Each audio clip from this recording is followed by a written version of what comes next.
From a 13-0 deficit to a 17-16 lead. Over the middle, caught for the touchdown. Zach Ertz. You make one guy miss, and now with his speed, he's off to the races. The two-point try to try and tie it. Again, incomplete for Zacchaeus. They're down and 1. Ball's on the ground. I get paid to go out there and focus play in and play out, and I had a lack of focus right there, and it cost us a game. Kick is good, and the Bears win it. Wild night as we continue here on Get Up. 2 great football games, 2 really, really good baseball games. We start with Chicago and Atlanta last year, or excuse me, Chicago and Washington. Last year, the NFC North was the best division in the sport. 3 teams won at least 11 games. This year, all 4 teams look like they could be in the mix. They are the only division right now that every team currently has a winning record. Take a look at the Packers and Lions, heavily favored to win that division. The Vikings, right now, the longest odds to win the division. So we asked everyone before we started, who do we like winning that division?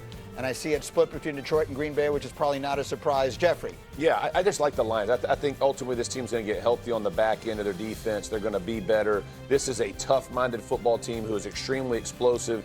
I know they lose to the Chiefs, a tough game. Things don't go out. The 2 fourth downs don't work out their way. This is a team that pushes the envelope. They're not scared to make a mistake. They're going to play through mistakes. You got to respect it. That's why I'm going with it. They're an aggressive team. I like the Lions in this, but I'm going to lean towards the Packers because their defense is much better, but they aren't necessarily producing the turnovers and sacks. Considering how much pressure they get, they should have more sacks and turnovers. I think those things will come along, and this team will turn into the juggernaut I think that we thought they were going to be. I mean, I think a tough time. I picked the Lions to go to the Super Bowl before the season started, and I don't see any obvious reason to back off of that at this point, except that both of these teams, we have to remind ourselves it's still the middle of October. Yeah. But if I recall, when we got working through the playoffs last year, all these teams got knocked out quickly. And I could see it happening again. They all have these big, obvious kind of flaws, and those teams out west that no one is paying attention to. And Tampa, like I'm not sure that while this might be the strongest division top to bottom, I'm not sure these are the best teams. They beat each other up a little bit too over the course of a season. I think and Detroit's already doing that thing where everybody on defense gets hurt, so you're starting to see that.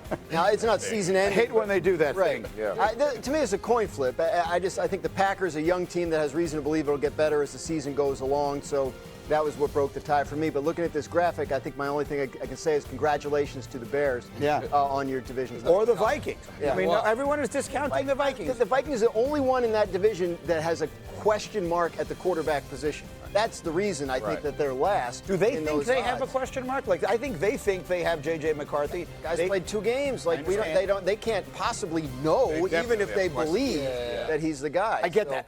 All I'm saying is that when we came in here 5 weeks ago today, or whenever it was the morning after the first Monday night game, we thought that, J.J. McCarthy's the offensive player of the week, and the Bears are the ones that have the question marks, and here we are. Offensive player of the week with 160 passing yards. I get it, but it was the great fourth quarter. Yes, and I do think they believe they have their guy.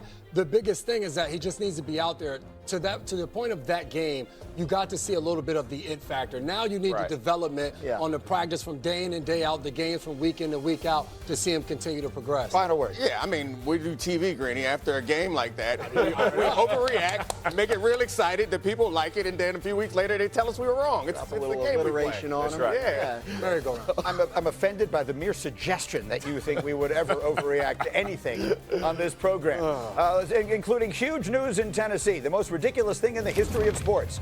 That's meant to be a funny overreaction. First firing of the NFL season. Titans saying goodbye to Brian Callahan 6 games into his second year. He finishes 4-19, 1-5 this year with Cam Ward, the first pick in the draft. Senior offensive assistant Mike McCoy will take over as interim coach, and it continues this, well, what else can you say? Ridiculous trend. In the last 10 years, 8 quarterbacks have been taken first overall. 6 of them had head coaching changes in their rookie season, including Ward. It has now happened in 3 straight instances. This drives me insane. You know how I feel about that. If we can go little picture and deal with just what they're doing in Tennessee, or we can go big picture. I say this all the time, Dominique. Far more young quarterbacks are ruined than developed. Teams don't sync up. They don't marry up the timeline between the two most important people, the coach and the quarterback, and it is a recipe for disaster. I mean, ideally, I think you're probably right. That's what you want to do, but I think as just a universal flat rule, I think it's a bad idea. If you know that you have your coach, then you keep your coach. The problem is probably making the wrong hire to start with. I think misaligning the timelines isn't actually what's causing these things to go wrong, is that they had the wrong guy to start with, and they stuck with the wrong guy instead of finding the right guy. But I guess that's reasonable. How do you see it? Yeah, I think it's too much turnover at every level if you're talking about Tennessee. Oh, for right? They're sure. either firing the coach or the GM every January. Right. Yeah. That doesn't, like, I'm not kidding. Like, you go back the last 3-4 years, that's happened. So you go back to this offseason, they change the front office structure. They bring in a new GM, Mike Borgonzi, and they elevate Chad Brinker. He's like in charge of the whole organization now, like football-wise. So there were conversations in the offseason, do we want to bring back Brian Callahan or do we want to move on after 1 year? They ultimately decided to bring him back. The problem is you're having that conversation. And once you start having that conversation, and you're now bringing in the #1 overall pick, like, you have to make sure that you have your guy. And if they were having that conversation, then Brian Callahan wasn't their guy, and he was in a situation where he wasn't going to be able to succeed. I mean, you don't have to cry for Brian Callahan. 4-19 is not a good enough. Like, you can't. Yeah. But I don't think this is about, can he coach? Was he the right decision? Like, once you're discussing it as a newly structured front office with a brand new quarterback coming in, you have to be 100% sure, and to me, it doesn't sound like they were. Go ahead. To me, the sad part of it is we literally watched the same exact process with Caleb Williams a year ago, where you switch play callers, then you fire the head coach. You would think that you would learn from those list of names we had up there on the screen. But for me, it goes right back to Neek. It starts all the way at the top, and it goes beyond the head coach. You have to make sure when you're hiring a general manager, you're putting the right football people in place to bring a guy in. So when your head coach comes in, you see the vision that he has for the football team, and you trust that within 2, 3, 4, 5 years that vision's going to come to fruition, and you're not just giving up after a year and 6 games. You heard it. 2, 3, 4.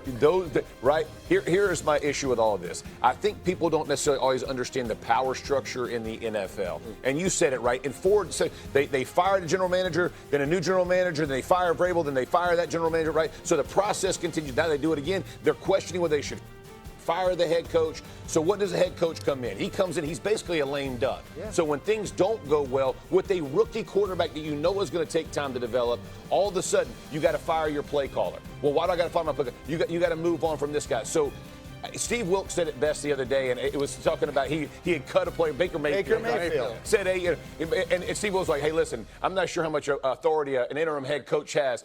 That's no different. I live this. I'm just telling you, you have no power in the organization, and you're expecting people to do things. And here's the problem, though. Right. Callahan, the record is what the record is. I don't have a problem with that. But the system that is in place for them in the organization is the problem. Until they fix that, they don't fix